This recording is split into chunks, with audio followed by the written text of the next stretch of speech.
Doutor Me Consulta está de volta. Hoje eu recebo a nossa cirurgiã pediátrica, a doutora Denise Matias. Tudo bem, doutora? Seja bem-vinda. Tudo bem, Hélio, obrigada. Olha, o nosso tema de hoje, para você papai, para você mamãe, você já ouviu falar em colelitíase infantil?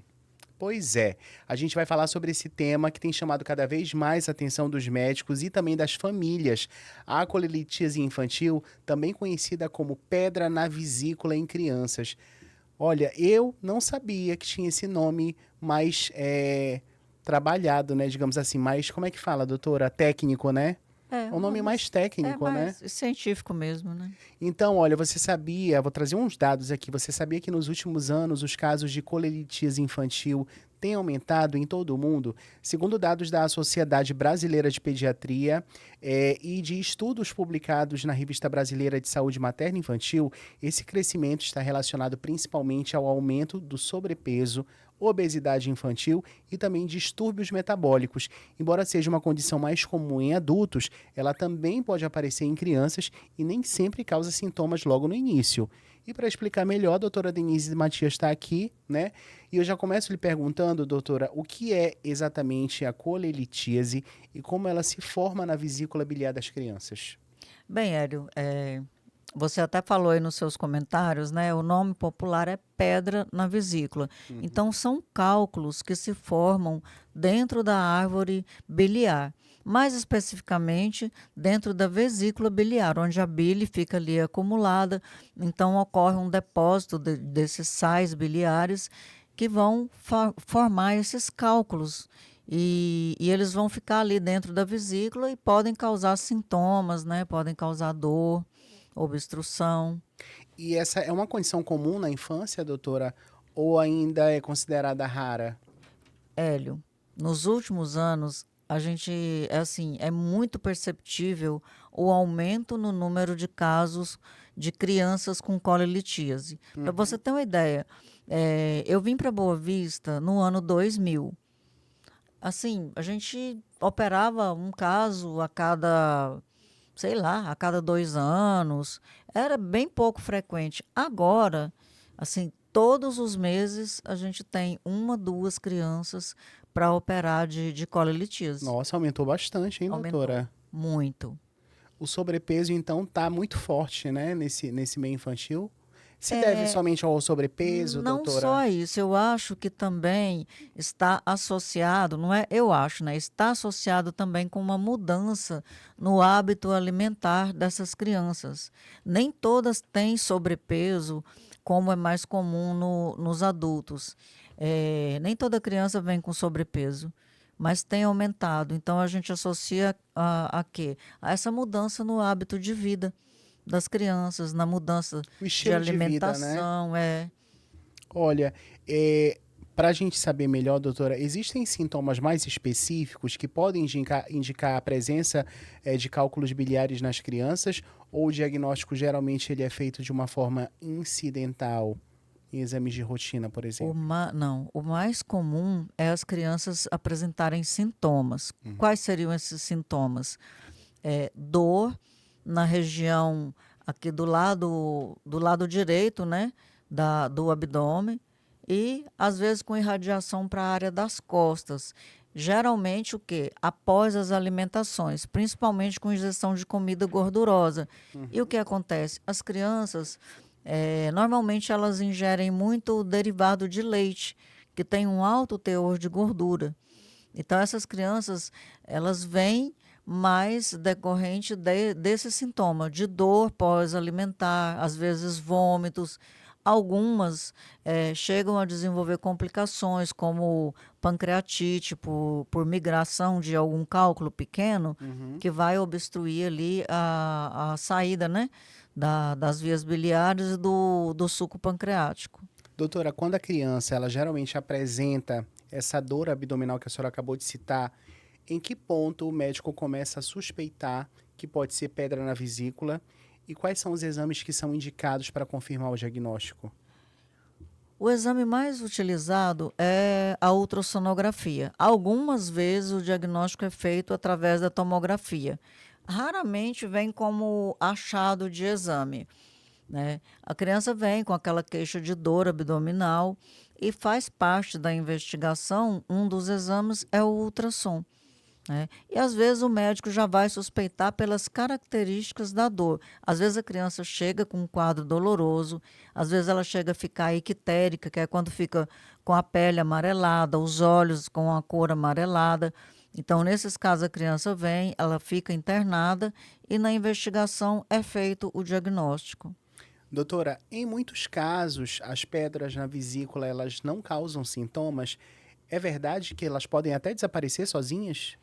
Não, desaparecer, geralmente elas não desaparecem, Aham. tá? Mas elas podem não apresentar sintomas. Geralmente, quando é um cálculo único, esses casos a gente até acompanha um pouco quando a criança é muito pequena, mas desaparecer, normalmente eles não desaparecem.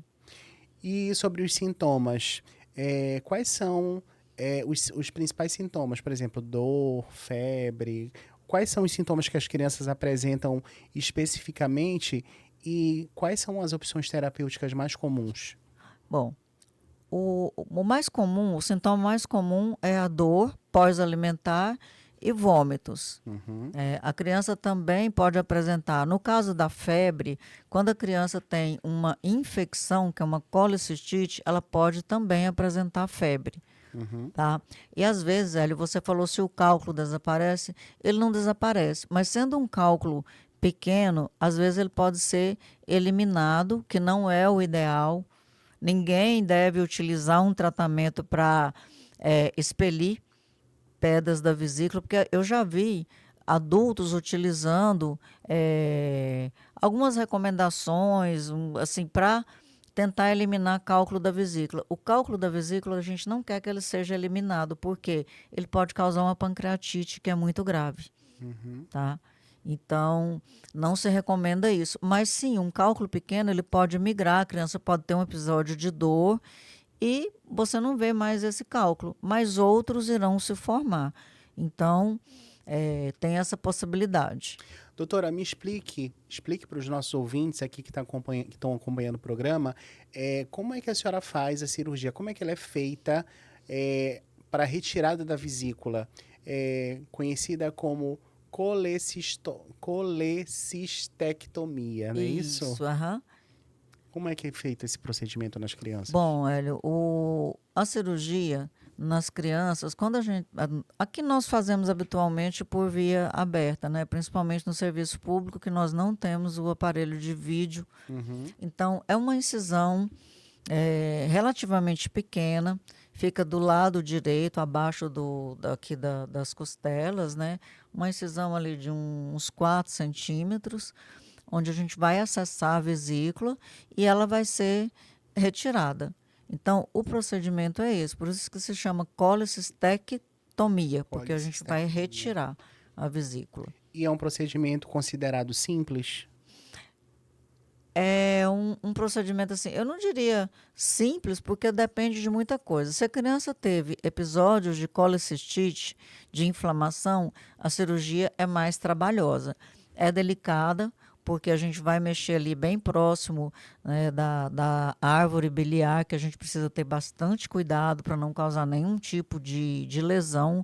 Então, é considerado uma cirurgia grande dentro da cirurgia pediátrica, né? Mas, assim, com habilidade, a gente faz assim de forma bem tranquila. Doutora, após a cirurgia, após retirar a vesícula, é, é- traz alguma alimentação alimentar ou até mesmo digestiva para essa criança? Olha, a recomendação que nós fazemos é até o organismo se adaptar, porque ele não vai ter mais aquele reservatório de bile. Uhum. Continuar evitando comida muito gordurosa. E em crianças a gente não tem necessidade de usar nenhuma medicação como tratamento crônico depois da colecistectomia. O organismo se adapta. Pode acontecer algum episódio de diarreia? Pode, mas a gente vê poucos relatos. Existem casos em que o tratamento pode ser feito sem cirurgia, apenas com acompanhamento clínico? Como eu te falei, quando vem uma criança muito pequena, geralmente meses ou 1 aninho, 2 aninhos, e a criança não tem sintomas, Se não forem cálculos pequenos, a gente pode observar, acompanhar e esperar a criança crescer um pouco. Uhum. Mas a indicação é fazer a retirada da vesícula. Para quê? Para evitar as complicações. Então, não existe assim, um tratamento clínico que vá curar, né, deixar de existir as pedras na vesícula. Não existe, só cirurgia mesmo. Doutora, a colelitíase, ela está relacionada a outras doenças do fígado ou distúrbios metabólicos? Hélio, ela a outras doenças, geralmente ela pode vem associada, é mais comum nas crianças que têm anemia falciforme ou traço falcêmico, que a gente fala. Então, nesses casos é mais comum. Mas eu tenho visto muitas crianças que não têm esse traço e estão desenvolvendo cálculo, né? Então, está mais associado com a alimentação, com o estilo de vida mesmo. E existe diferença entre a colelitíase nas crianças e nos adultos, tanto nas causas quanto no tratamento, doutora? O tratamento é basicamente o mesmo, é fazer a retirada. As complicações também são as mesmas. O risco de fazer uma migração de um cálculo e pancreatite. No adulto, existe um risco também associado de câncer de vias biliares, porque o que a gente observa, os pacientes com câncer de vias biliares, eles normalmente têm cálculos também. Então, no adulto, quando existe o diagnóstico, você deve operar. Então, criança não é comum ter câncer de vias biliares, mas existe o risco das outras complicações. Doutora, a alimentação, qual é o papel dela na prevenção dessa condição? Existem alimentos que favorecem a formação das pedras ou que ajudam a evitar esse problema?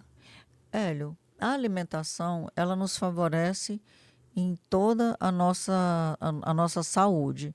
Então, assim, sempre as comidas que devem ser evitadas, né? Comida muito gordurosa, ingerir bastante líquidos, evitar comidas enlatadas, artificiais, condimentadas, porque tudo isso não é bom para o organismo. Então, quanto mais saudável a sua alimentação, mais natural, evitar muito açúcares e muita gordura, isso ajuda.